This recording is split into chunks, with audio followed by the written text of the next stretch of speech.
The king of MMA and the heartbeat of the UFC, the ultimate showman, the notorious Conor Anthony McGregor, with his brash personality. I've spent a lot of time, Joe, slating everybody in the company. Backstage, I'm starting fights off everybody. I've ridiculed everyone on the roster. I'd like to take this chance to apologize to absolutely nobody. The double champ does what the he wants. An electrifying fighting style, Conor has captured the hearts and minds of millions around the world. He's a fighter who has taken the sport to new heights, and he's done it all with a swagger that can't be matched. Conor's 12 wins, 11 uppercut there, Kenny. The first double champ in UFC history That's what I dreamed into reality. Oh, that looks good. was nothing short of legendary, cementing his status as not only the face of the UFC, but the pride of Ireland as well. However, despite all of his past success, there's been a lingering question on everyone's mind. Where the heck is Conor McGregor? After suffering a brutal injury during his Trilogy match with Dustin Poirier, till he went back to his southpaw stance and tried to pivot off the foot that he fully lost. When it hit the thigh, it bends again in that way. He only noticed when he tried to put his weight back. McGregor has been conspicuously absent from the octagon. Some say he's not hungry. Okay, if we talk about Conor, last couple years he's not hungry. And now what happened with his legs, like never ever. Never people come back and never gonna be people on the same crime twice. Others say he's focusing on his whiskey business. What is the truth? It all started when the highly anticipated Trilogy fight between Conor McGregor and Dustin Poirier ended in a devastating injury that left Conor's future in the sport uncertain. The rivalry between Conor McGregor and Dustin Poirier ended in a devastating injury that left Conor's future in the sport uncertain. The rivalry between Conor McGregor and Dustin Poirier dates back to 2014 when they first fought. Conor won that fight in a dominant fashion. Looking to finish the fight. That's it. It is It's all over. Just like that. But fast forward to 2021, and Dustin has become a much improved fighter in the second fight. The two have traded insults and barbs for months, You used to be a lot better than that, man. The trash talk was a lot better than that. leading up to their third meeting, and fans were eagerly awaiting the outcome. The fight started with Conor coming out strong in the first minute, landing some hard kicks McGregor in the green truck. and controlling the center of the octagon. McGregor, 2 turning side kicks to the body in a row. However, Dustin started to pick up steam in the second minute, landing some heavy leg kicks that seemed to slow Conor down, which led to an attempted guillotine by Conor, which failed and gave Dustin top control. Dustin is launching powerful punches on the ground. It wasn't until the closing moments of the round that the fight took a turn for the worse. Conor threw a punch that missed, and as he stepped back, his leg buckled underneath him, causing him to fall to the canvas. Looked like they both missed. Yeah, they both missed. It looked like they came together. He fell back on his own ankle. Yes. And Dustin capitalized on the moment, landing some ground and pound before the referee called an end to the fight. The injury Conor sustained was a broken tibia, which required immediate surgery. After the surgery, Conor took to Instagram to state that he had stress fractures in his knee that led to the injury. The head doctor of the UFC, they knew I had the stress fractures in my leg going into that cage. So I had multiple stress fractures in the shin bone above the ankle. But this hasn't stopped him from being a maniac on social media.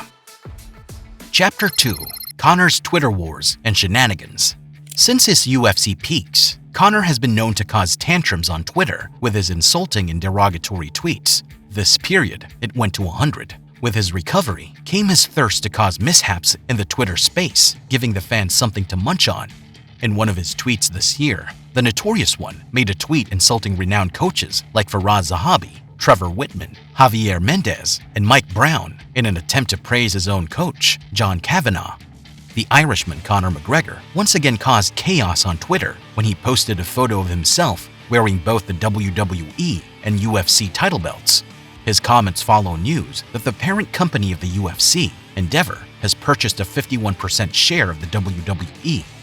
This triggered WWE fans into a war on Twitter, and Roman Reigns' promoter, Paul Heyman, decided to take matters into his own hands by calling the former UFC double champ as a wannabe of Roman Reigns.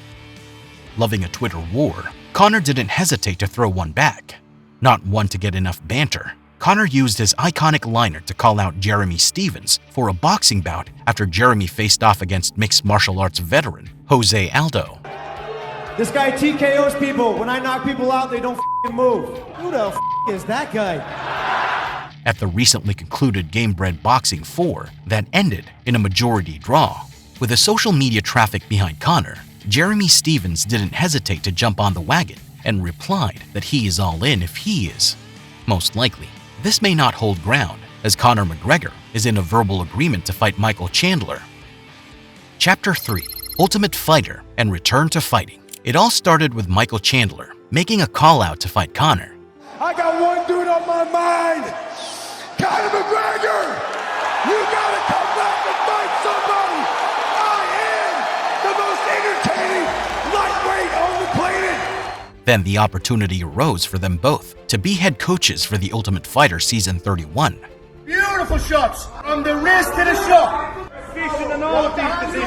Off the hands of the mat. Back up again, back up. Back up, face to fence. Filming was done in Las Vegas, where both fighter coaches chose, coached, and engaged in extracurricular activities with the fighters. This year's season of The Ultimate Fighter is set to air from mid-May until August on ESPN. As it is ceremoniously done, both coaches of each season will be scheduled to fight at the end of the season's airing. But things could change as Conor was spotted in the ring facing Mike Perry, who just had a TKO win over former UFC middleweight champion Luke Rockhold. Trying to throw a knee inside is Perry. And it's lights out! Mike Perry, the former UFC fighter who is undefeated in BKFC, bid on Conor to come to the ring. Can I get a face-off with Conor McGregor, man? That'd be... And with his magisterial walk, Conor entered the ring carrying the BKFC belt. After the face-off, in his usual manner, Conor took to Instagram to give a tease of him fighting in BKFC. In a recent press conference, UFC President Dana White said he has no problems with Conor facing off with Mike Perry at the BKFC event, and that Conor was there to be a fan. I wanted to ask about a little incident we saw last weekend. Conor McGregor kind of came back a little bit. He was in the ring in another. What were your thoughts on Conor's activities that weekend? You know, when you're in the business like we're in the business, sometimes it's fun to just go and be a fan. Conor was doing that night. I have no problem with it whatsoever. It is uncertain when Conor McGregor will make his return to competition. This is because he dropped out of the USADA pool in 2021 after breaking his leg in the fight with Dustin Poirier, and the surgery would most likely require medications that are illegal by the drug agency. With the USADA requiring that every UFC fighter competing needs to be in testing for at least 6 months, it is almost certain Conor may not fight this year. But who knows? Conor may well be able to boycott the rules, as he is a megastar not only in MMA, but in the fighting business. So as time flies, Conor isn't wasting his time thinking of the next date of his fight, as he is seen on Twitter throwing jabs at Henry Cejudo. Every week brings a different story about Conor, promoting his brand, but this cannot take away the fact of how incredible a fighter he was and how explosively he propelled MMA into the world. Is the hunger to compete still there? When will he return to fighting? Can he become a UFC champion again? Let us know your opinion in the comment section. Until the next video, don't forget to like, comment, and turn on post notifications so you can receive premium content on everything combat sports.